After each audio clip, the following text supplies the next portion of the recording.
দিয়েছে বিজেপি। সোনার দোকান, জুতো দোকান সব লাগাচ্ছে, আমাদের গরিবের পেট মারছে। আমার চাই না ওরম হিন্দুত্ব সরকারের। রেলের যে স্টলগুলো খোলা আছে আর গরিবের দোকানগুলো সব বন্ধ থাকবে। দোকান ছিল সেইটা ভেঙে দিয়েছে এই নেতা মন্ত্রীরা। ঝালমুড়ি খেয়ে ঝালমুড়ি দোকান বন্ধ করে দিয়ে খাবো কি করে আমরা এখন? ওনাকে পাল্টাতে বলেছি বলে এমনি ভাবে পাল্টিয়ে দেবে। যারা গরিবের পেটে লাথি মারবে তাদের দিয়ে কি হবে? আমাদের লাইনে গলা দিতে হবে, আমরা মরে গেলে এরা শান্তি। আমাদের 2 টাকা 10 টাকাতে ওনাদের চোখ পড়ছে, আমাদের পেটে লাত মেরে আচ্ছা দিন করবে। আমাদের হাজার হাজার টাকার মাল বিনা মতলবে তুলে লুট করে দিল লোককে দিয়ে। 3000 টাকা অন্নপূর্ণা ভান্ডার দিলে কি পেট ভরবে? আমাদের পেটে লাথি মেরে দিচ্ছে স্যার, আমাদের পেটে লাথি মেরে। উনি বিরোধী দলনেতা থাকাকালীন বলেছিল একটা হকারে উচ্ছেদ হবে না, যদি কোনো জায়গায় উচ্ছেদ হয় আমাকে বলবেন। আমরা আজকে শুভেন্দুদাকে বলছি শিয়ালদা স্টেশনে দেখুন হাজার হাজার হকার নাকে বেঁধে মরছে। পশ্চিমবঙ্গে নূতন বিজেপি সরকার আসার পরেই 9 তারিখে শপথ, তার 1 সপ্তাহের মধ্যেই শুরু হয় হকার উচ্ছেদ। একেবারে শিয়ালদা চত্বর সহ পুরো ফাঁকা করে দিয়েছে। আমি দেখাবো কোথাও কোনো দোকান নেই। যারা একটু ঝালমুড়ি বিক্রি করতো, একটু কেউ লেবু জল, কেউ শসা বা কেউ একটু ডিম সিদ্ধ, ঘুগনি, এই ঘুগনি রুটি এভাবেই কিন্তু এখানে বিক্রি করা হতো। এবং সাধারণ পথ চলতি মানুষ যারা ট্রেনে প্রতিনিয়ত যাতায়াত করতেন তারা কিন্তু এখান থেকে একটু যাই হোক একটু খাওয়া দাওয়া তারা করতেন, অল্প কিছু হলেও। কিন্তু একেবারে উচ্ছেদ। দোকান তুলে দিয়েছে আরপিএফরা। কি বলছে? লাগাতে দেবো না, সোনার দোকান, জুতো দোকান সব লাগাচ্ছে, আমাদের গরিবের পেট মারছে। স্টল তোলো, সোনার দোকান তোলো, জুতোর দোকান তোলো, আমরাও চলে যাবো। রেলের যে স্টলগুলো খোলা আছে আর গরিবের দোকানগুলো সব বন্ধ থাকবে। সবার তো আর দামি খাবার কিনে খাবার ক্ষমতা নেই। 10 টাকা তো ঝালমুড়ি খেয়ে পেটটা ভর্তি করতে পারতো। পাল্টাতে চাইছে, এরকম পাল্টাতে চাইছে কি? ঝালমুড়ি খেয়ে ঝালমুড়ি দোকান বন্ধ করে দিয়ে ওনাকে পাল্টাতে বলেছি বলে এমনি ভাবে পাল্টিয়ে দেবে। আপনারা সবকিছু পরিবর্তন তো আপনারাই এনেছেন। আমরা পরিবর্তন এনেছি বলে কি আমাদেরকে এমনি করে বলবো যে আমরা সবকিছু উল্টিয়ে দিন? আমাদের এত বড় বড় দোকান আছে, এত কোটি কোটি টাকা দিয়ে দোকান করিয়েছে, খুলে রেখেছে, এত বড় দামি দামি স্টল করেছে, তখন ওনাদের চোখে পড়ছে না। আমাদের 2 টাকা 10 টাকাতে ওনাদের চোখ পড়ছে, তাই না? ওরা তো অনেকটা জায়গা নিয়ে দোকান করে রেখেছে, রেলের জায়গা তো অনেক বড় জায়গা। রেলের প্রচুর দোকান আছে। তবে উনি তোলার আগে উনি যখন এসেছে আমাদের আগে আমাদের কারোর কোনো লোকদের সঙ্গে কোনো কথা বলেছে যে আপনাদেরকে কিছু দেওয়া হবে, আপনাদেরকে এ করবে, আপনারা এখন গুটিয়ে তুলে নিন। কত এক একটা দোকানে 5,000 বিনা নোটিশে তুলে দিয়েছে, 5,000 10,000 সবাইকে ঘরে পাঠিয়ে দিয়েছে। আজকে কিছু হবে না বলে সব দোকানগুলো লুটপাট করিয়ে দিল। কারা লুট করলো? কারা লুটপাট করবে? পুলিশ প্রশাসন করিয়েছে, পুলিশ প্রশাসনকে দিয়ে পুলিশকে লোকে দিয়ে পরিষ্কার করিয়েছে, আরপিএফকে দিয়ে করিয়েছে। কাদেরকে দিয়ে আরপিএফ যাদেরকে দিয়ে করিয়েছে, পেরেছে, তুলিয়ে দিয়েছে সব। তাই এটা তো আচ্ছে দিন বলে মনে হচ্ছে। ওরা তো বলছে আচ্ছা দিন আসুক। কিসের আচ্ছা দিন? আমাদেরকে না পেটে লাত মেরে আমাদের পেটে লাত মেরে আচ্ছা দিন করবে। দিনটা ওদের এলো না আপনাদের এলো? মনে হচ্ছে ওনাদের দিন এসেছে, আমাদের খারাপ দিন এসে গেছে। আপনারা ভোট দিয়ে তাদেরকে বিধায়ক করেছেন, এমপি করেছেন, মন্ত্রী করেছেন, আপনি ভোটার থেকে গেলেন। ওটা কি আমাদের ভুল হয়ে গেছে? এটা ওনাদের কাছে প্রশ্ন। আমরা কি আপনাকে ভুল করেছি? ওরা তো বলছে হিন্দুত্ব সরকার এসছে, আচ্ছে দিন হিন্দুত্ব সরকার, হিন্দু লোকও তো মরে যাচ্ছে।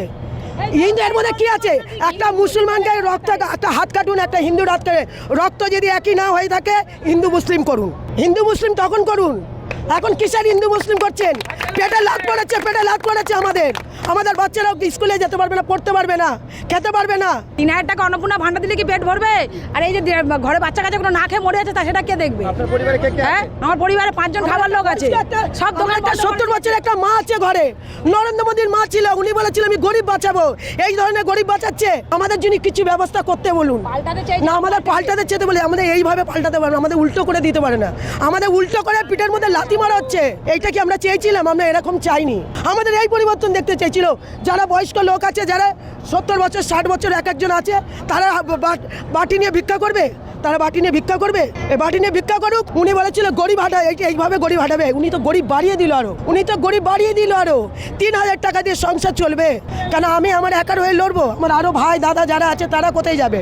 আমার একার দোকানে আমি চাইলে কি হবে? উনি বলবো আপনাকে একা দোকান দিয়ে দিচ্ছি।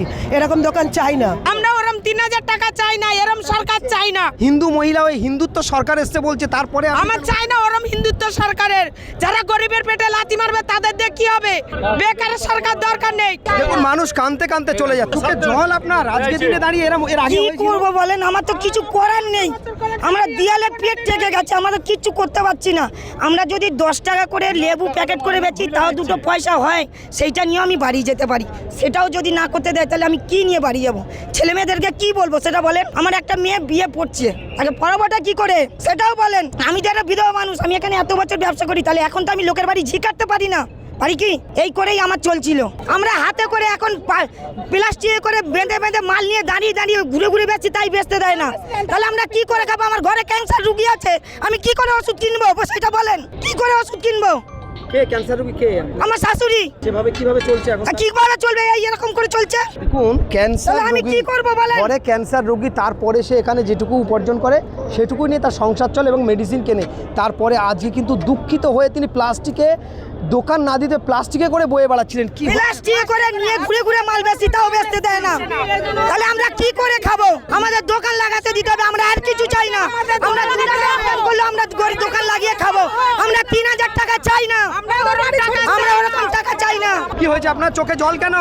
আমাদের প্ল্যাটফর্মে দোকান ছিল আমার শ্বশুরের আমলে 40 বছরের আগে, তার সেই দোকান তুলে দিয়েছে 14 তারিখে 12টা 40-এ, তখন রাতে হলে কেউ জানি না 15 তারিখে কাউকে কিছু না বলেছে।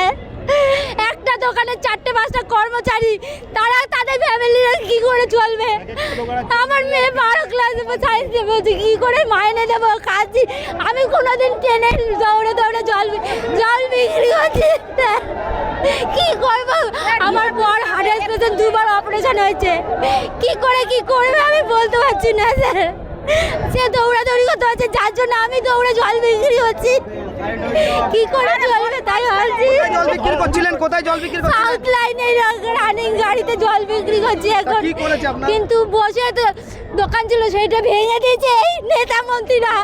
বিজেপি আসাতে সব দোকানগুলোকে উচ্ছেদ করে দিয়েছে বিজেপি।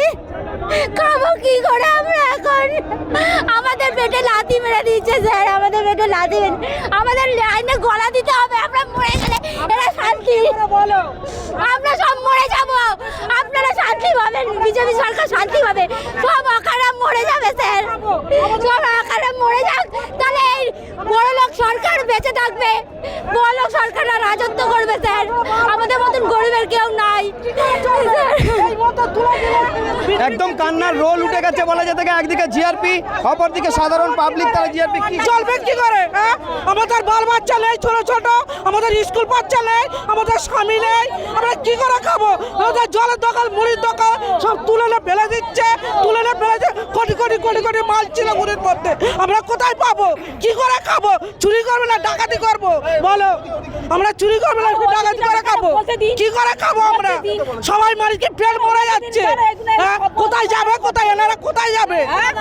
একেবারে চোখের জল পুরো হকার, সেই হকার যাদের উচ্ছেদ হয়েছে বলা যেতে পারে প্রত্যেকের চোখে প্রায় জল এসে গেছে।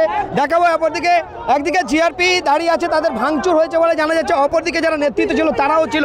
কি বলবেন আপনি এই যে হকার উচ্ছেদ? हम लोग क्या बोलेंगे, आज का दुनिया में सब चेंज हो गया है, कोई आज का डेट में नहीं है। नहीं, जो पहले आने के बाद शुभेंदु अधिकारी बोला बुलडोजर नहीं चलेगा, अभी तो बुलडोजर चल रहा है। अभी तो सब बुलडोजर चला रहा है, जहां मन कर रहा है वहां चला रहा है। फर्स्ट दिन जीता उसी दिन धर्मतल्ला चला दिया, सब गरीब आदमी को लात मार रहा है। तो बोला परिवर्तन चाहिए, आप हिसाब से परिवर्तन आया। वो क्या परिवर्तन देगा? ये सरकार परिवर्तन देने वाला नहीं है, ये खाली वोट लेके जीता है, बिहार से लेकर बंगाल तक खत्म कर दिया, एक कहीं रहने नहीं देगा, किसी को बसने नहीं देगा गरीब आदमी को। আপনি কি বিক্রি করেন? আমরা সবজি বিক্রি করি, কোথায় বিক্রি করেন? বাইরে বসে। দেখুন বাইরে বসে সবজি বিক্রি করতো সেই মানুষ আজ কিন্তু হাতে প্যাকেট নিয়ে ছলো ছলো অবস্থা, চোখে জল, তার বাচ্চারা কি খাবে সেই চিন্তায় বসে আছে। কি বলবেন আপনি? আমাদেরকে পুরো একদম বার করে দিচ্ছে, বলছে তোমরা বসতে পারবে না এখানে। তাহলে আবার আমাদেরকে 1500 টাকা ফাইন করছে, তাহলে আমরা কোথায় যাব? আমাদের আরপিএফরা নিয়ে যাচ্ছে, নিয়ে গিয়ে বলছে যে তোমাদের 1500 টাকা করে ফাইন দাও, নাই তোমাদের এখানে করে খেতে পারবে না। তাহলে আমরা কোথায় যাবো? আমরা দীর্ঘদিন আমরা এখানে দোকানদারি করে এসেছি। আমরা আজকেকার না, আজকে ধরো 40 বছর ধরে আমরা এখানে করেছি, 40 বছর ধরে। তাহলে আমরা কোথায় যাব? আমাদের ছোট ছোট বাল বাচ্চা আছে, সবার আছে, তাহলে আমরা এখন বেকার করে দিচ্ছি, আমরা কোথায় গিয়ে দাঁড়াবো? তোমার কটা ছেলে মেয়ে, কতদিন কাজ করো এখানে? এখানে আমাদের জন্ম হয়েছে এখানে, আর আমরা 40 বছর ধরে এখানে কারবার করছি, কিন্তু আমাদের করে খেতে দিচ্ছে না। কেউ এভাবে তুলে দিয়েছিল এর আগে? না, এর আগে কেউ দেয়নি। রাতের অন্ধকারে বিনা নোটিশে আরপিএফ এর গুন্ডা বাহিনী আমাদের পুরো স্টেশন সাউথ মেন নর্থ পুরো রাতের অন্ধকারে আমাদের হাজার হাজার টাকার মাল বিনা মতলবে তুলে লুট করে দিল লোককে দিয়ে। আমরা সকালবেলা এসে দেখছি স্টেশন ফাঁকা, পুরো মাথায় হাত পথে বসে গেলাম। আপনি তো পরিবর্তন চেয়েছিলেন, এই পরিবর্তন আমরা পরিবর্তন চেয়েছিলাম, ভয় দূর হবে, ভরসা আসবে, কিন্তু এই কি ভয় তো আসছেই, ভরসা তো যাচ্ছেই। এটা কি আজকে শুভেন্দুদা বিরোধী দলনেতা থাকাকালীন উনি বলেছিল পশ্চিমবাংলায় একটা হকারের গায়ে যদি হাত পড়ে আপনি আমাকে বলবেন, আমি আপনাদের ব্যবস্থা নেব। আজকে যদি শুভেন্দুদা আপনি শুনতে পান তাহলে আমাদের হকারের ওপর হাত পড়েছে, আপনি কি করেন? শুধু আপনার দিকে আমরা তাকিয়ে আছি, শুভেন্দুদার দিকে আমরা তাকিয়ে আছি। উনি কি করে? উনি বিরোধী দলনেতা থাকাকালীন বলেছিল একটা হকারও উচ্ছেদ হবে না, যদি কোনো জায়গায় উচ্ছেদ হয় আমাকে বলবেন। আমরা আজকে শুভেন্দুদাকে বলছি, এই কি শিয়ালদা স্টেশনে দেখুন হাজার হাজার হকার নাকে বেঁধে মরছে। আমাদের ছোট ছোট বাচ্চা মাধ্যমিক পড়বে, তাহলে টিউশন দেবো কোথা থেকে? আজকে সব কিছু বন্ধ। হিন্দুত্ব সরকার হয়েছে, বলছে যে এটা ধর্মযুদ্ধ হয়েছে, হিন্দুত্ব সরকার হয়েছে। এই হিন্দুত্ব সরকারে আপনাদের এই কাঁদতে হচ্ছে? আপনি তা কি করবো, কি বলুন? এখানে তো আমাদের কিছু করার নেই, এখানে রাজনীতি, এখানে আমরা কি করব? আমরা ভালোবেসে মানুষকে আপন করে নিয়েছিলাম, আমাদের পিছন দিয়ে লাথি মারছে, আমাদের কিছু করার নেই। হ্যাঁ, আমরাই পরিবর্তন এনেছি, তার ফলে লোক আজকে পরিবর্তনে সরকার শপথ নিয়েছে 9 তারিখ, আজকে ক তারিখ আপনি হিসাব করুন।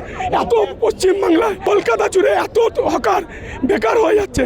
আমরা বলেছি দাদা আপনাদের সুরাহা দিন, আমাদের আরপিএফ জুলুম বন্ধ করে আমাদের ছোট করে লাগাতে দিন, আমাদের পেট রুজি রুজি, আমাদের মাছ মাংস দরকার নেই, আমাদের ডাল ভাত খেয়ে বেঁচে থাকতে পারি, আপনার জয়গান করতে পারি, এটাই আমাদের কাম্য। দেখুন, এনারা বলছেন যে আমরা ছোট করে হলেও অন্তত নিজেদের রুজি রুটি করতে পারি, ডাল রুটি, সেটাও তাদের স্থান দিচ্ছেন। একেবারে ভাঙচুর করা হয়েছে বলে জানাচ্ছে। একদিকে মিটিং চলছে, আজও কি এখানে লাঠিচার্জ হয়েছে? ভিতরে লাঠি উঁচিয়ে আমাদের তাড়িয়ে দিয়েছে এবং ধরে নিয়ে গিয়ে আমরা গরিব মানুষ এই যে চির বাদাম বেচছি, কত টাকা ইনকাম, কত টাকা ইনকাম, এই বাদামের কত টাকা ইনকাম? 1280, 2000 থেকে শুরু করে ফাইন কোথা থেকে দেবো? ফাইন করছে আরপিএফ। রাজত্বে বসে আছেন যিনি এখন এসছেন, যিনি আগে গতকালও বিরোধী দলনেতা হিসেবে ছিলেন, এখন যিনি প্রশাসনিক প্রধান তিনি তো কেন এখন বিজেপির আগের নাম ছিল বিজেপি ভারতীয় জনতা পার্টি, এখন ভারতীয় জনতা পার্টি না, বেকার জমায়েত পার্টি। ঠিক আছে, এখন বেকারকে জমায়েত করলে তবেই হবে। এই তো বেকারকে জমায়েত করছে। আসার পর থেকে 9 তারিখেও আপনার শপথ গ্রহণ অনুষ্ঠানের পর কি হলো? শপথ গ্রহণ অনুষ্ঠানের পর তারপরে হয়ে গেল রেলের হকার উচ্ছেদ থেকে সব কিছু, যেখানে যাকে Howrah station, Sealdah station, party কোন পার্টি এ করে? এমনকি গতকালকে যে নোটিফিকেশান সার্কুলেশন জারি করেছে যে প্রত্যেক সরকারি কর্মচারীদের ডিএ নিয়ে, প্রাপ্য ডিএ নিয়ে যে অনশন বা তাদের 7% এটে যেটা সপ্তম বেতন কমিশনটা পাবে, কিন্তু সপ্তম বেতন কমিশন পাবে, কিন্তু এছাড়া কোনো কেউ প্রতিবাদ করতে পারবে না, কোনো কিছু করতে পারবে না। তার মানে কি হলো, বিগত যে ব্যাকের যেটা ছিল 2006 থেকে যেটা, সেটাকে একদম টোটালি ক্লোজ হয়ে গেল। সপ্তম বেতন কমিশনের ইনক্রিমেন্ট হলো, কিন্তু প্রিভিয়াস যেটা সেটাকে ক্লোজ হয়ে গেল, লাল খাতায় চলে গেল, সেটা তো সরকারি কর্মচারীরা পাবে না। তাহলে কি হলো? Ultimately zero. মমতা ব্যানার্জি কোনো কালে যদি প্রয়োগ করতে চায় তো প্রত্যেকটা মিডিয়াকে বলুন, প্রত্যেকটা সরকারি কর্মচারীদেরও জায়গাটাকে মানে বাক্যরুদ্ধ করতে পারতো, সেই জায়গাটাকে প্রশাসনিক ক্ষমতা তারও ছিল, কিন্তু সে ওই জায়গাটা ব্যবহার করেনি, যেটা ভারতীয় জনতা পার্টি এখন নয় বেকার জমায়েত পার্টি করে দিল। ঠিক আছে, এই জন্য আর হিন্দুত্ব সরকার এসে, তারা বলছে হিন্দুত্ব সরকার এসছে এবং একেবারে ধর্মযুদ্ধ হয়েছে। কি বলবেন এই জায়গাটা?